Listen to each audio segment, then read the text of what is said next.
Mon nom est Christina Foster, et il y a 3 mois, ma vie a été changée à jamais. J'étais une mère de 42 ans, infirmière dans une petite ville de l'Ohio, vivant une vie simple et fidèle. Mais le 15 décembre 2024, après un accident de voiture presque mortel, je suis morte, pour ensuite vivre quelque chose qui allait bouleverser tout ce que je croyais à propos de Dieu, de la foi et du futur. Pendant ces quelques minutes, Jésus m'a révélé des vérités choquantes sur ce qui arrivera aux chrétiens en 2025, des vérités que je ne peux garder sous silence. Ce qu'il m'a révélé sur 2025 et les véritables marques de son peuple choisi m'a profondément bouleversé. Je suis revenu pour partager ces révélations, pour vous préparer à ce qui s'annonce. Ce que Jésus m'a révélé est un avertissement que vous, chaque croyant que vous connaissez, vos proches et votre famille devez entendre. Mais avant de commencer, dites-moi d'où vous écoutez. Ce serait agréable de se sentir plus proche, même si nous sommes physiquement éloignés. Aussi, n'oubliez pas d'aimer et de commenter ce que vous pensez de ce témoignage d'expérience de mort imminente. Ayons une discussion ouverte et honnête pour apprendre les uns des autres sur cette chaîne. Bonne écoute. C'est arrivé le 15 décembre 2024.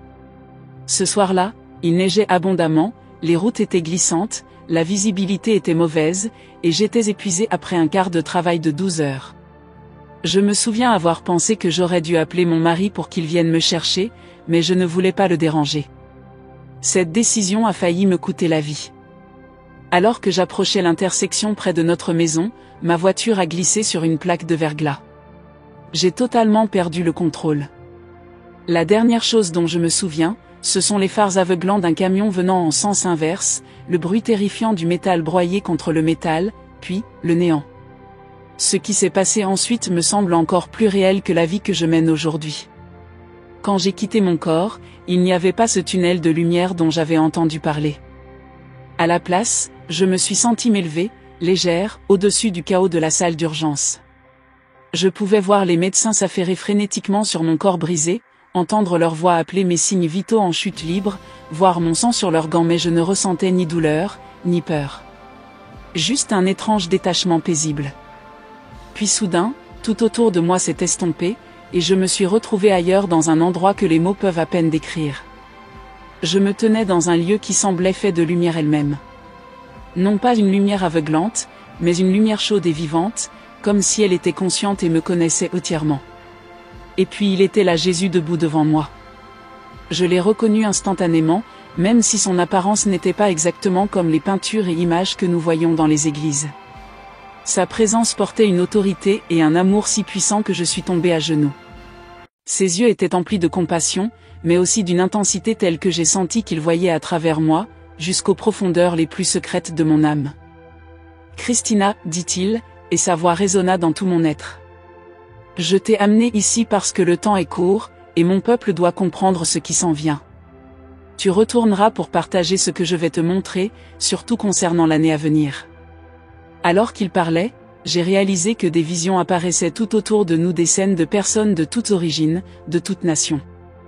Jésus a tendu la main vers eux. « Regarde attentivement, Christina. Vois-tu la différence entre ces gens ? Au début, je ne comprenais pas ce qu'ils voulaient dire. Ils ressemblaient tous à des gens ordinaires, certains riches, d'autres pauvres, certains dans des églises, d'autres dans des bureaux d'entreprise, d'autres seuls chez eux. Mais en regardant de plus près, j'ai commencé à voir quelque chose d'extraordinaire. Certains d'entre eux semblaient illuminés de l'intérieur, portant un genre de sceau invisible à l'œil nu mais pourtant indéniable. D'autres n'avaient pas cette lumière intérieure, ce marquage, bien que beaucoup se trouvaient dans des églises, avec des Bibles entre les mains. Ceux-ci sont mes véritables élus, expliqua Jésus en indiquant ceux qui portaient cette lumière intérieure. Tout le monde ne fait pas vraiment partie de mon peuple, même parmi ceux qui prononcent mon nom. Il y a une distinction claire entre ceux qui me suivent en apparence et ceux qui sont réellement scellés par mon esprit. J'étais troublé. Seigneur, je croyais que tous ceux qui croient en toi sont sauvés. Jésus me regarda et dit: Christina, la foi sans transformation est vide. Mes vrais enfants portent cette marque indéniable des signes qu'on ne peut ni contrefaire, ni acheter, ni imiter. Ces marques distinguent les élus des trompés, les authentiques des faux. Et en 2025, ces marques deviendront plus cruciales que jamais. Je ressentais à la fois de la crainte et une impatience de comprendre. « Quelles sont ces marques, Seigneur ?» Jésus tendit sa main vers moi. « Viens, et je vais te les montrer. » En prenant ma main, nous semblions nous déplacer à travers les scènes autour de nous, nous arrêtant devant différentes personnes. Pour chacune d'elles, Jésus révélait l'une des 7 marques qui identifient ses véritables élus. La première et la plus indéniable marque est un cœur transformé, dit Jésus tandis que nous observions une femme prier seule dans sa chambre. Bien qu'elle possédait peu de choses matériellement, son visage rayonnait d'une joie qui venait d'un endroit plus profond que ses circonstances. Beaucoup prétendent me suivre, continua Jésus, mais sans une transformation du cœur, rien d'autre ne compte. Une personne peut connaître les Écritures par cœur, aller à l'église fidèlement, paraître pieuse aux yeux des autres mais si son cœur reste inchangé, elle ne m'appartient pas vraiment. Jésus me rappela sa promesse dans Ézéchiel. Je vous donnerai un cœur nouveau, et je mettrai en vous un esprit nouveau, j'ôterai de votre chair le cœur de pierre, et je vous donnerai un cœur de chair. J'ai vu alors le parcours de cette femme autrefois amère, obsédée par l'accumulation de richesses et de statuts, mais ayant vécu une rencontre avec Jésus qui avait totalement réorienté ses priorités. Maintenant, bien qu'elle ait moins matériellement, elle possédait une richesse spirituelle indéniable. Cette transformation ne concerne pas simplement un changement de comportement ou l'adoption de rituels religieux, expliqua Jésus. C'est un changement complet, de l'intérieur vers l'extérieur. Regarde Paul, autrefois un persécuteur des chrétiens, son cœur était éloigné de moi malgré son zèle religieux. Mais après sa rencontre avec moi sur le chemin de Damas, tout a changé. Toute sa vie a été redirigée par mon amour. Jésus me montra ensuite comment cette transformation affecte chaque aspect de la vie, la manière dont ces personnes parlent, aiment et gèrent l'argent. Avant la transformation, dit-il, leur principale quête était la richesse et le luxe. Mais après, ils voient ces choses comme temporaires. Ils comprennent que la vraie richesse ne se trouve pas dans les possessions, mais dans les trésors amassés au ciel. Il me montra des personnes fortunées qui, malgré tout ce qu'elles possédaient matériellement, ressentaient un vide profond à l'intérieur. Les richesses sans moi laissent un vide que rien ne peut combler, dit Jésus. Mais lorsqu'un cœur m'appartient, même avec peu, cette personne est riche au-delà de toute mesure. Jésus attira ensuite mon attention sur différentes personnes en 2025. Certaines prospéraient matériellement, d'autres luttaient pour survivre. Mais la différence ne se trouvait pas dans leur possession. En 2025, dit-il, les systèmes économiques seront ébranlés. Beaucoup de ceux qui ont bâti leur sécurité sur la richesse découvriront à quel point elle est éphémère. Mais mes élus, ceux dont le cœur a été transformé, resteront fermes car leur identité ne réside ni dans leur statut, ni dans leur richesse, ni dans leurs accomplissements, mais dans le fait qu'ils sont mes enfants. J'ai remarqué comment ceux dont le cœur avait été transformé traversaient ces périodes difficiles différemment. Ils ne paniquaient pas, ne thésaurisaient pas, ne désespéraient pas lorsque les systèmes financiers s'effondraient. Ils continuaient à vivre avec générosité, paix et une confiance qui venait d'ailleurs. Beaucoup disent me suivre, ajouta Jésus avec tristesse, mais leur cœur demeure inchangé. Ils poursuivent toujours les mêmes choses que le monde, ils priorisent la richesse plutôt que la foi, le confort plutôt que le sacrifice. Mes élus sont différents, ils voient à travers l'illusion des plaisirs temporaires et recherchent ce qui est éternel. En 2025, cette distinction deviendra encore plus évidente. Puis, Jésus dirigea mon regard vers une autre scène, un homme qui restait ferme alors que tous ceux qui l'entouraient compromettaient les vérités bibliques pour éviter les conflits. La deuxième marque de mes élus est un amour inébranlable pour la vérité, expliqua Jésus.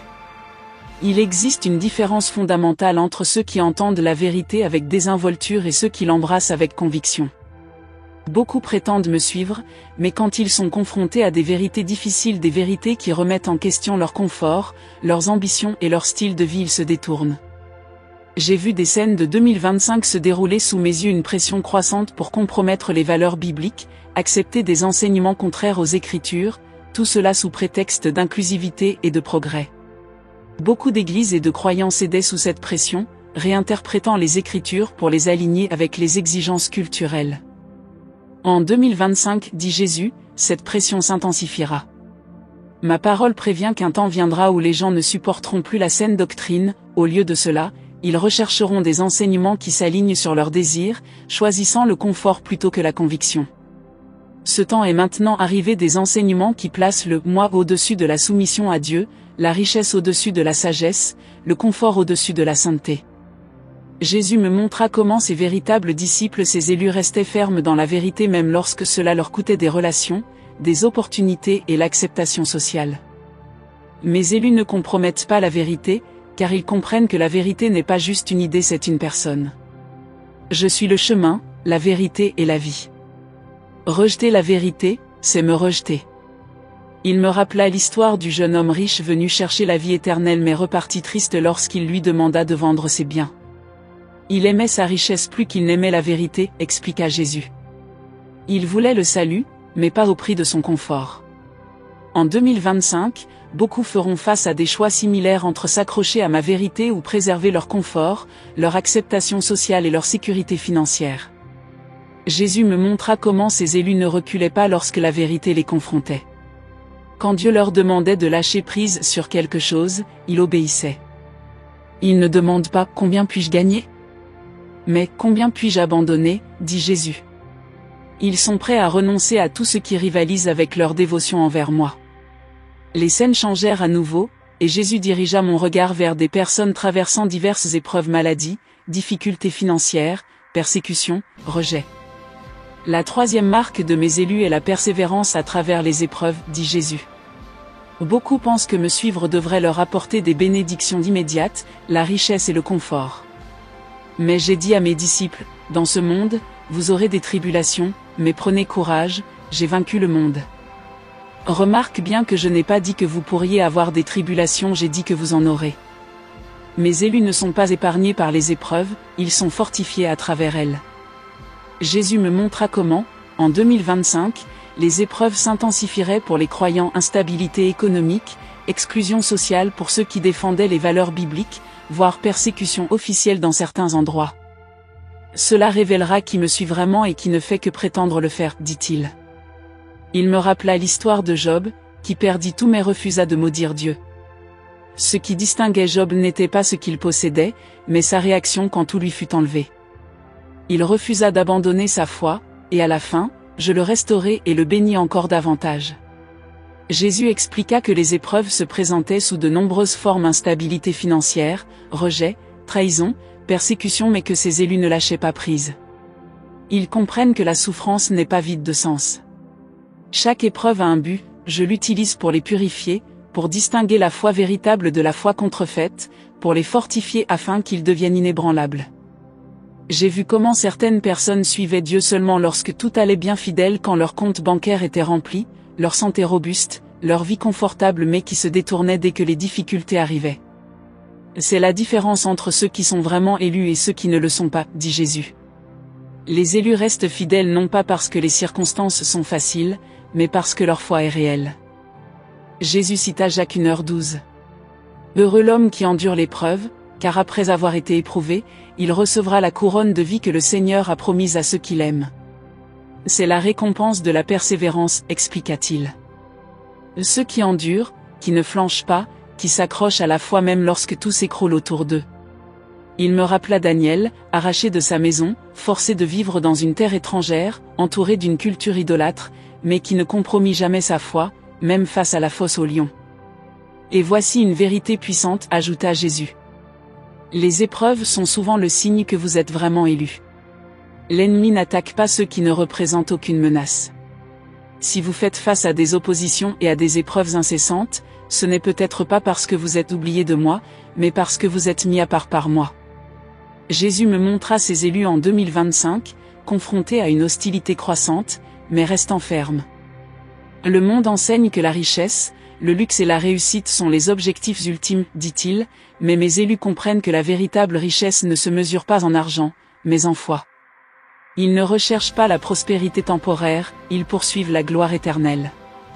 Les scènes changèrent à nouveau, et Jésus me montra des gens faisant des choix contraires à la culture dominante, faisant attention à ce qu'ils regardaient, à la manière dont ils parlaient, à leur éthique dans les affaires, tout cela dans le but d'honorer Dieu.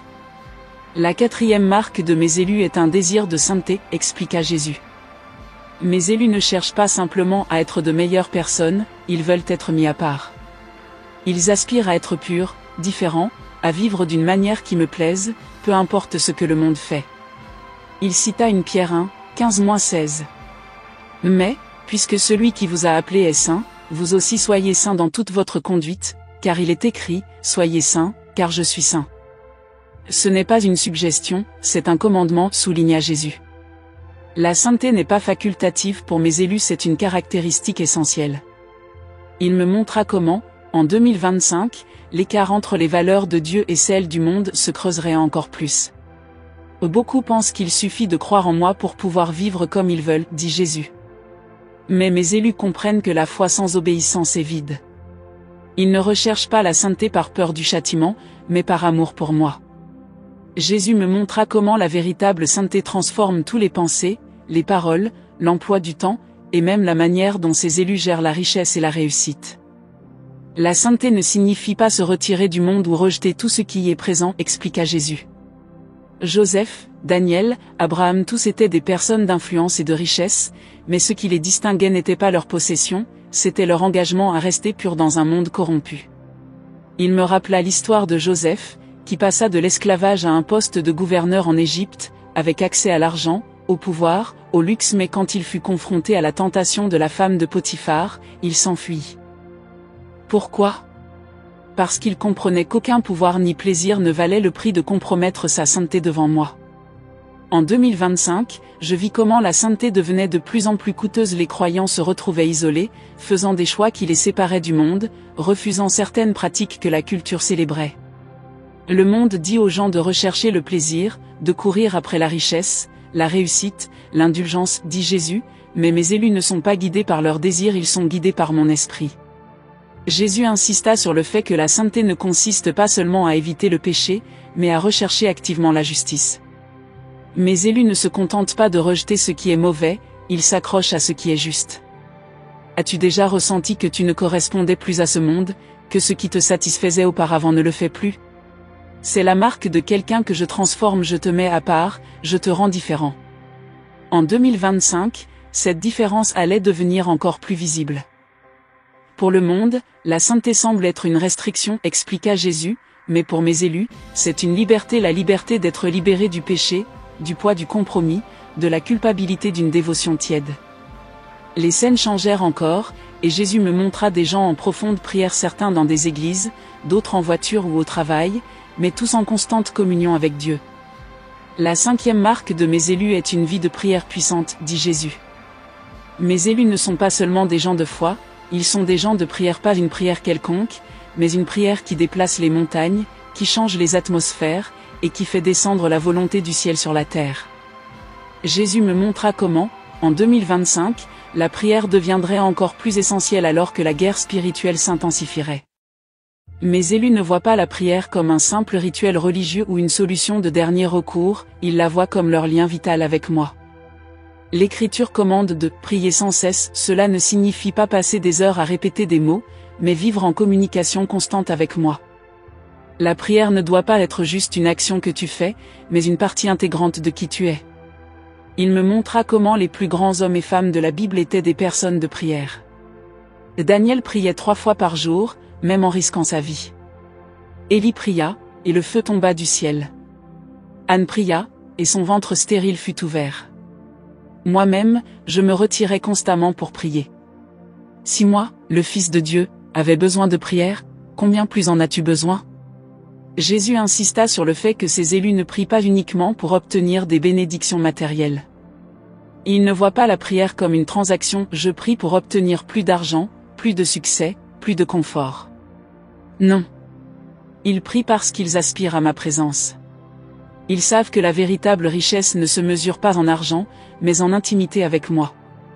En 2025, je vis comment ceux qui avaient une vie de prière puissante traversaient le chaos avec une paix surnaturelle. Beaucoup voient la prière comme un moyen d'obtenir plus, dit Jésus, mais mes élus voient la prière comme un moyen de donner plus d'eux-mêmes, de leur cœur, de leur dévotion. Ils ne se concentrent pas sur ce que je peux leur donner, mais sur comment s'aligner à ma volonté. Et c'est pour cela que leurs prières sont puissantes, elles ne sont pas de simples mots, elles sont des déclarations de foi qui font trembler les ténèbres. Jésus révéla quelque chose d'essentiel. Les plus grandes prières naissent souvent dans les plus grandes souffrances. Mes élus apprennent à prier non pas dans le confort, mais dans le désespoir, quand tout s'écroule, quand il ne leur reste plus d'argent, plus de sécurité, plus d'issue. C'est alors qu'ils me recherchent le plus. Il me rappela Job, qui après avoir tout perdu, tomba à genoux dans l'adoration. Il pleura, mais ne maudit pas. Il questionna, mais ne renia pas sa foi. Et parce qu'il resta fidèle dans la prière, je lui rendis tout et bien plus encore. Jésus me montra comment, en 2025, cela distinguerait ses élus. Il ne prie pas seulement quand tout va bien, dit-il. Il prie quand tout s'effondre, quand ils ne comprennent pas, quand le monde leur dit d'abandonner.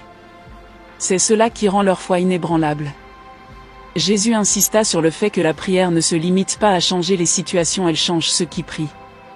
Elle façonne le cœur, aligne les désirs avec les miens, fortifie la foi. C'est pourquoi mes élus ne cessent jamais de prier. Les visions changèrent à nouveau, et Jésus me montra des gens dont la vie rayonnait quelque chose de différent, une qualité qui les distinguait même sans parole. La 6e marque de mes élus est le fruit de l'esprit, expliqua Jésus. Il y a quelque chose qui ne peut être imité, quelque chose qui sépare les véritables élus de ceux qui ne font que prétendre me suivre. Ce n'est pas la connaissance des Écritures, l'assiduité à l'Église, ou le langage religieux, c'est quelque chose de plus profond qui se manifeste naturellement, l'amour, la joie, la paix, la patience, la bonté, la bienveillance, la fidélité, la douceur et la maîtrise de soi. Il cita Matthieu 7h16. C'est à leurs fruits que vous les reconnaîtrez. Mes élus ne sont pas identifiés par leurs paroles, mais par l'évidence de leur transformation. Et cette évidence ne se trouve pas dans leur richesse matérielle, leur statut ou leur luxe, elle est dans un caractère qui reflète le mien. Jésus utilisa l'analogie d'un arbre. Un pommier n'a pas besoin d'annoncer qu'il est un pommier, on le reconnaît simplement en voyant ses pommes. De la même manière, ceux qui sont réellement mes élus n'ont pas besoin de le prouver par des arguments ou des titres, leur vie parle plus fort que leurs mots. Il me montra comment, en 2025, ce fruit deviendrait encore plus visible face au chaos de la culture. Beaucoup pensent que faire partie des élus signifie avoir du succès extérieur, la richesse, l'influence, le confort. Mais l'Écriture ne dit pas « c'est à leur prospérité que vous les reconnaîtrez ». Elle dit « c'est à leurs fruits que vous les reconnaîtrez ». Il me rappela sa propre vie sur terre. Je ne suis pas venu en tant que roi riche cherchant le pouvoir ou le luxe, j'ai marché dans l'humilité, l'amour et le sacrifice. Je n'avais ni maison, ni richesse, ni trône terrestre, pourtant, j'avais plus de pouvoir que n'importe quel souverain, plus d'autorité que n'importe quel roi. Pourquoi ? Parce que je portais le fruit de l'esprit dans sa forme la plus pure. Jésus expliqua que porter du fruit exige un abandon total et une mort à soi-même. À moins qu'un grain de blé ne tombe en terre et ne meure, il reste seul, mais s'il meurt, il porte beaucoup de fruits. Mes élus comprennent cela, ils savent que pour vraiment vivre, ils doivent mourir à leurs désirs égoïstes, à leur orgueil, à tout ce qui les contrôlait auparavant. Dans les visions de 2025, je vis comment ce fruit distinguait les croyants en temps de crise.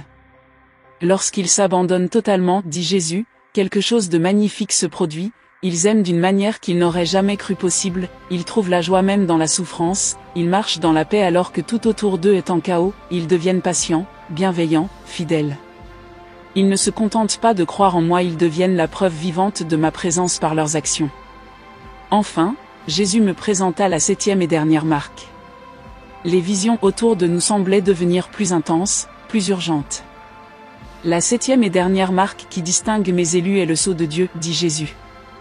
Ce n'est pas quelque chose que vous pouvez acheter, falsifier ou obtenir par vos propres efforts, c'est quelque chose que moi seul peux placer sur mon peuple.